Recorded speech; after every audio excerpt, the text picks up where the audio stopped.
It is good to have you back, Sarah Edwards. Thanks for being here. Thank you so much for having me. I we last talked on the show. It's been about a year and a half, and you were just starting in a journey of helping people. You're a creatives coach. So tell me what that means. Creative success coach. Tell me what that means to you.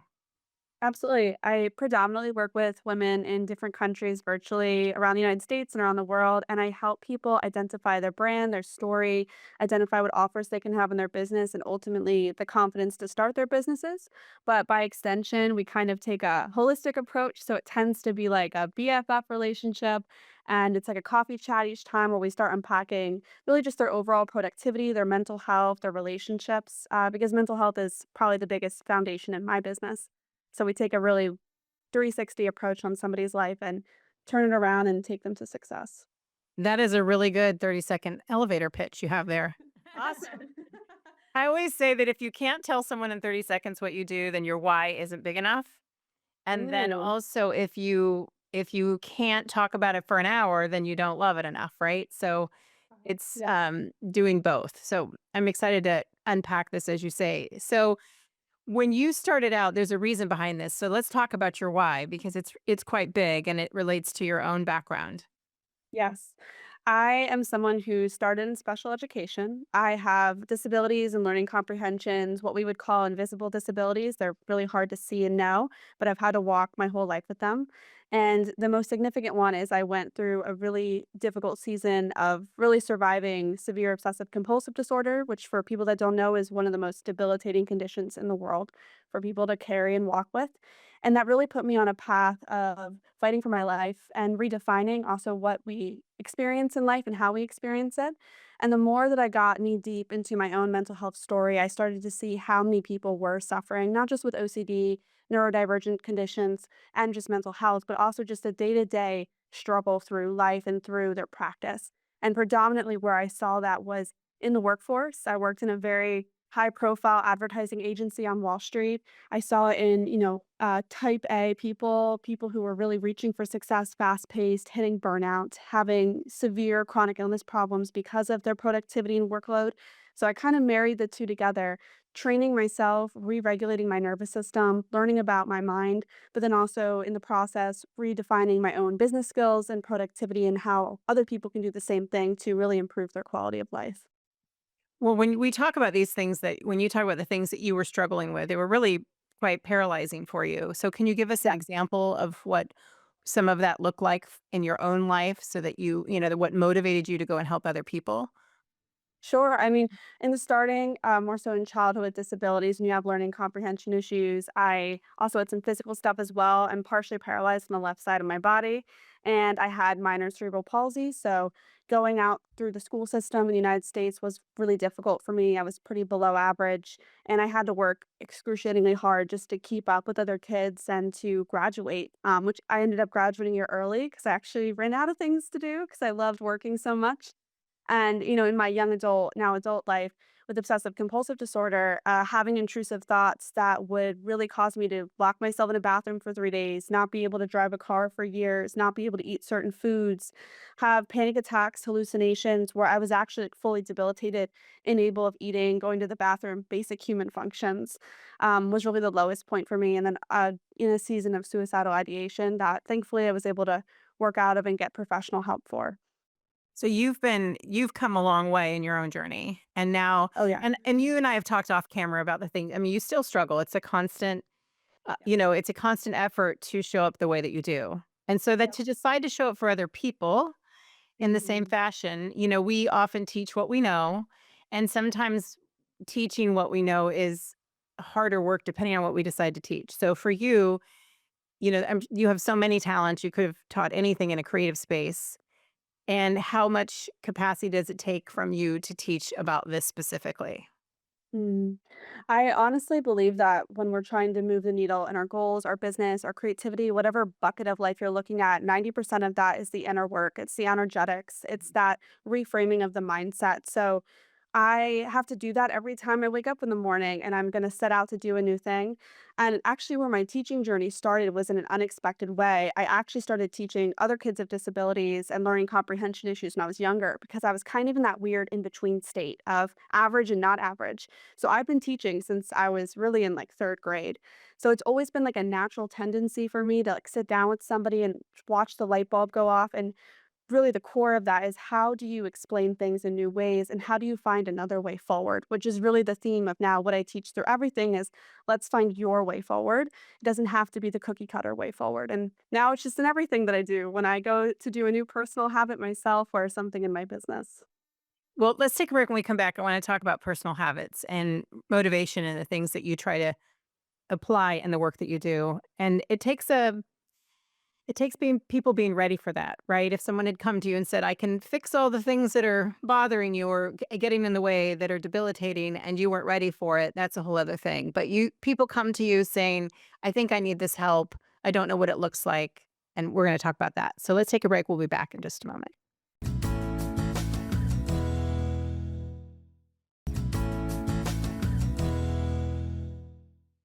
We're back talking with you, Sarah. We're talking about how you are now a creative success coach, and I want to know, based on your own background, you help people who come from various struggles.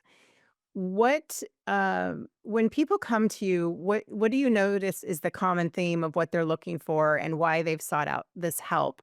Because sometimes, well, you're talking about how you received mental health help and then this is more geared toward having success in your career or being a creative. So, by have they already sought the mental health help and maybe continued that? Or where are they in their journey usually when they come to you? If someone was coming to you for help.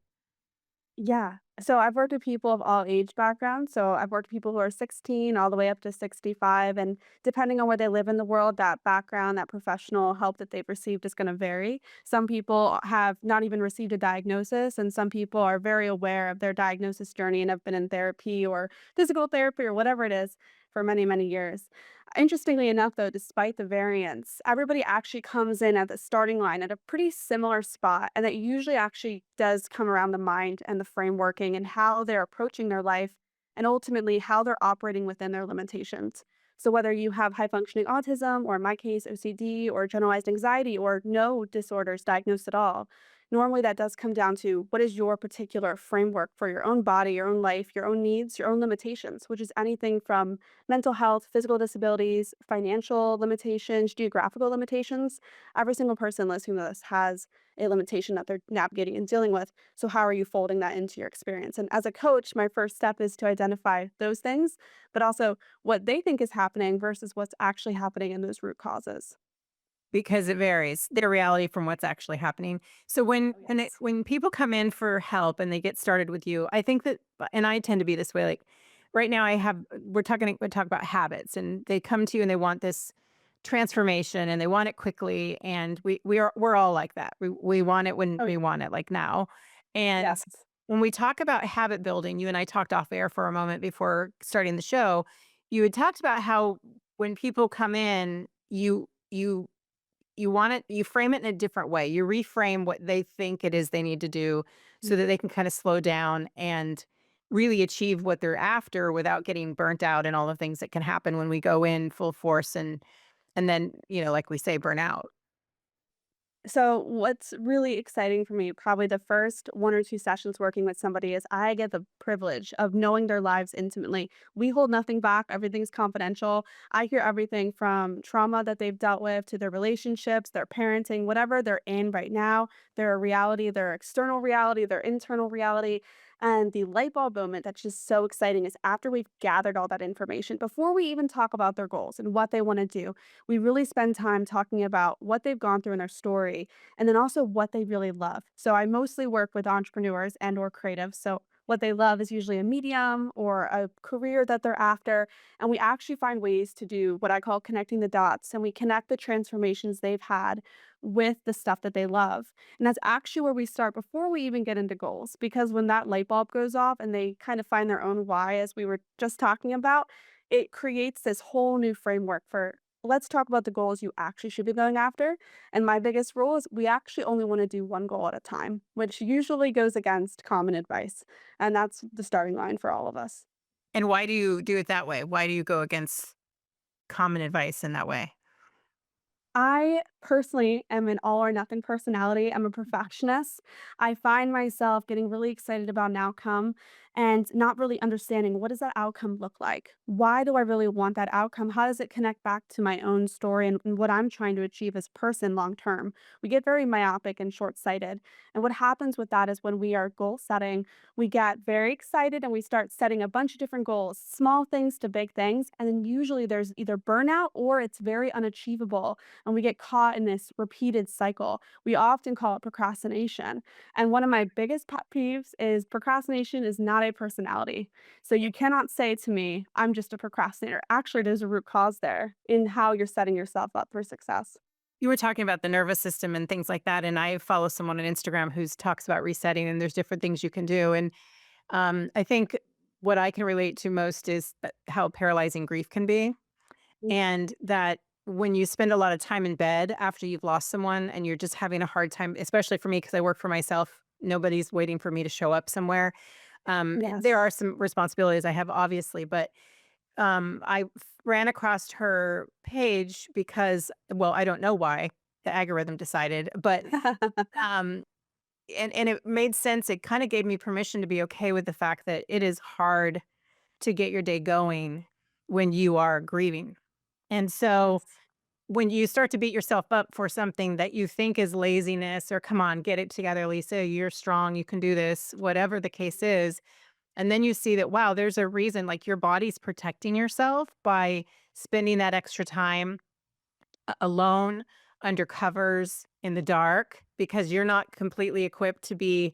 I mean, it's back to, when the way back in the thousands of years of how you're protecting yourself, because if you weren't fully aware, fully capable in that life, you would be injured, you would be hurt because it was a dangerous place to be. And so sometimes the equivalent in this world, there it's still a dangerous place to be because of all the things that are happening in the world, and you can only take on so much. I hope I'm making sense, but what I'm saying is Yes. taking that time to be okay with being in the dark for a little while, because Mm, when you give yourself permission to take the time to take the space, and then you come out stronger.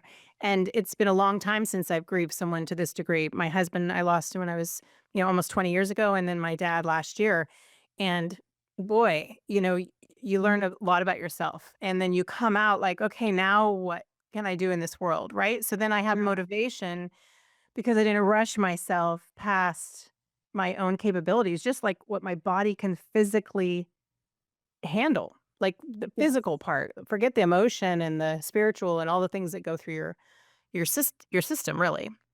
Yes, absolutely.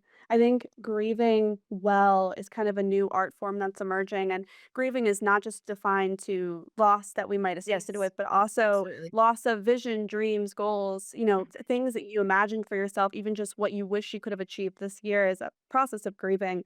Yeah. And it's a really beautiful thing to walk down, but also very challenging. It is challenging, and it does come down to giving permission. So let's talk about when you come out of that and you're Mm, kind of, it's a new season, and what does that look like for you? And so then you talk about, okay, so then it's really comes down to your why and that motivation. Some people don't like the word motivation. I do. Some people don't like the word dream. Why not?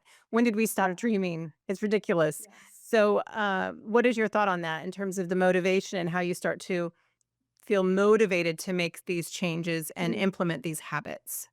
Yes. Well, I hear clients talk about motivation a lot, and I have a lot of conversations around this, and I get a little bit on a soapbox. And I love the word motivation, but I don't love the emotion of motivation. I think it's very flimsy, it's very intangible, it's very unpredictable. But when we marry that motivation, which really what we're talking about is that why, that clarity, that outcome that we want with intentional strategy, Yeah. a productivity, a workflow built around you and your mind, we put those two things together, you're absolutely unstoppable. And really confidence comes through action. So the best way to get started once you have that clarity and you are identifying, I can't rely on these bursts of inspiration. I have to have strategy. Your next step is to take those very first steps. And as you do it, you're going to increase your confidence. And that's the only way to get confidence is by getting started, which for me is helping clients take that big goal and break it down into a bunch of little pieces and steps, which is way more than people think, trust me. And that's actually how we can effectively get somebody to really take those first big strides to the goals that they want. Do you think I was just reading through, Dan Sullivan's book 10 times. I think that's what it's called. And the idea that looking at that great big thing is Mm, actually helps you in the day to day of the small thing. Like if you just have this small goal, then what does that look like for you? I'm probably jumbling this up a little bit, but it's mhm. okay to see that great big thing that's pretty far off, right? And Yes, then put yes. those things in place in the now because if you're like the idea is that, okay, I wanna make $1,000,000 doing this specific thing, not just I wanna make $1,000,000, but I wanna sell X amount of these, and what are the pretty much 1 or 2 things I have to do to achieve that thing, as opposed to the 10 things to achieve this smaller thing that's part of your everyday life. Does that make sense? Totally does. Having that clarity on the outcome that you want, really the life that you want, more so than even the Sure. numerics, is so Right. powerful. And we break those down into milestones and underneath that smaller step. So you still get that really big burst of achievement when you hit that milestone. Well, let's take a break. When we come back, I wanna talk about how the less structure we have now with a lot of remote working and, not necessarily getting up and having to be somewhere where you have to maybe log in or something, but not, like people who just the world has changed and how our productivity is measured. So let's take a break Mhm. and we'll talk about that in just a moment.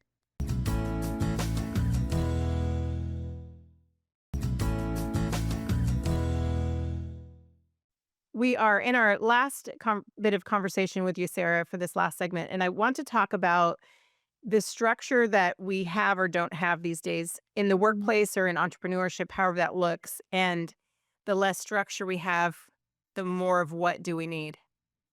Yes. Well, firstly, I want everyone to really obtain more grace towards themselves because if you grew up in the common school system or the job corporate system, structure was handed to you. And very few of us were taught actually how to build our own structure. So if you're completely lost and you feel like all those steps aren't working for you or those planners or your own initiative towards building that, it's okay to have a little grace and understand that we're put in this system that we don't quite understand. So learning how to actually build structure is really step one. And then step 2 is really getting that clarity clear on what you want to achieve, but more specifically, that identity-based outcome. Who do you want to become? What version of yourself do you want to become? That's so much more strong when you're building structure than just a random numeric goal, but more so who are you trying to become in the future?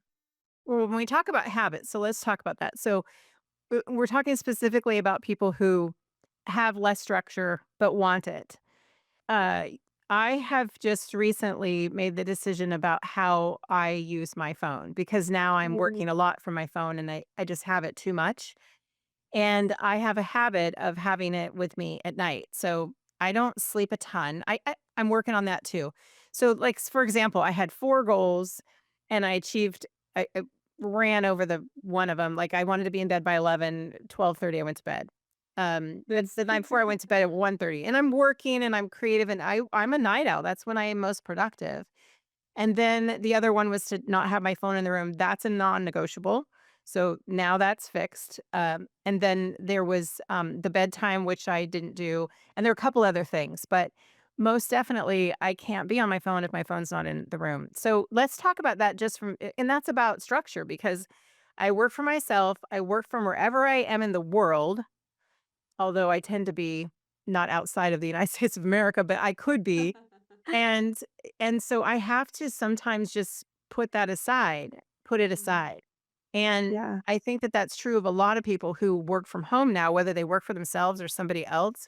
There has to be a cutoff point. So, what is your advice about that? And how do you start to put some of that in place so that you have the structure you desire? Sure. So, assuming you've identified your goals and now you're trying to look at those habits in a new way, habits to me have always been really intimidating because I don't process or see the world a lot like other people, neurotypical people.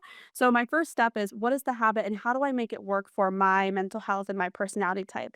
almost everybody, the best thing you can do right now, you could start it today, is where can I reduce resistance towards a habit? So, like you're describing with your phone, if you're someone who says, "But Sarah, I have anxiety. I need my phone in my room. What if something happens?" Great. Let's plug the phone in away from your bed to avoid that doom scrolling, but not take it out of the room. So you're still obtaining the habit, but you're molding it to your personality, your mental health, and your needs. So, what places in your life can you take that resistance away, whether it's literal barriers or things that you need to attain just for your own sake and personality? Well, I actually have to confess now that you said that, I realized I put the phone across the room. I was going to put it in the That's bathroom, but great. I have one of those loud filter things that goes in the room at night. It's like a loud fan, so it's a Same. and so I was like, "What if I don't hear it?" And my main thing is I just want my kid to be able to call me if he needs me. Sure. You know, I that's get it. that. Middle of the night, Yep. gotta be able to take that call, and that's it. I mean, Yeah. my mom and him, and that's about it. So, but it did help to have it out of my hands, out of reach, and even, like, I'm just using this as an example. Anyone can pick anything they want, but I didn't pick it up till I made my tea this morning, and I got my Perfect. treadmill walk, work. I would have a desk treadmill until I got those specific shoes on. Like, I just didn't even look at it, and guess what? I didn't miss a thing. I love it. That's a perfect example, and I did the same thing, my OCD condition, because I could not be away from my phone with my compulsions, so I just put it across the room to start. It's a great That's a good step. thing. That's a good thing. Now, in wrapping up, we have just a couple minutes left. What is your for someone who's feeling motivated, for lack of a better word, by our conversation and just kind of thinking like, wow, making some connections of there's a reason I behave this way. There's a reason I have these thoughts. There's a reason that these are challenging for me. Mm, What is step one in the overall big picture? Uh, yeah. aside from, ideally they work with someone like you or you to work those things out. But if you just had to say one thing today, Mm. Definitely start asking yourself, "Who do I wanna become, and how is that person behaving?" Get that identity-based outcome down, behavior, and that's a good one. unstoppable. Yeah. Yeah. It's not just what the person's achieved, but the behavior. What does that look like? Yes. Yeah, Yep. I think so. Yeah, and I feel that way too because I don't know how healthy you can be if there's a lot of things that the things that you want to change, and I mean mental health, physical health, whatever it is, if you are still have some of the hangups that get in the way of that, what that person looks like. So for Yeah. you, we have one more minute. For you, what was your vision of what you wanted to be, and how close are you to it? Yeah, it's such a good question. You have 1 minute Well, to say. okay. Well, never in a million years did I anticipate being able to work with people around the world and intimately get to step in people's lives. So the unseen version of myself that I've become is amazing.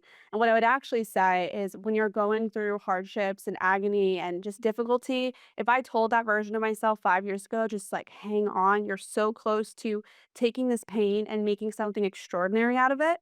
So looking ahead, I just want to keep using my struggles, my suffering, which is inevitable for all of us, and make something extraordinary out of it and really help people heal. So if I'm still healing people every day, that is my favorite thing in the world, and I'll take it in any form. And it's healing for yourself too. Absolutely, Yeah, I think massively. that's true. Absolutely true. Well, you're a ray of sunshine. Absolutely. I love all your colorfulness behind you on your clothes, and I follow you on Thank Instagram, you. and I know exactly who you are when your reel comes up, and that's a Yay, branding. identifier. Woo. That's a branding thing. That's a whole other show, isn't it? All Oh my right. gosh, yes. Thank you, Sarah. I appreciate you. Thank you so much.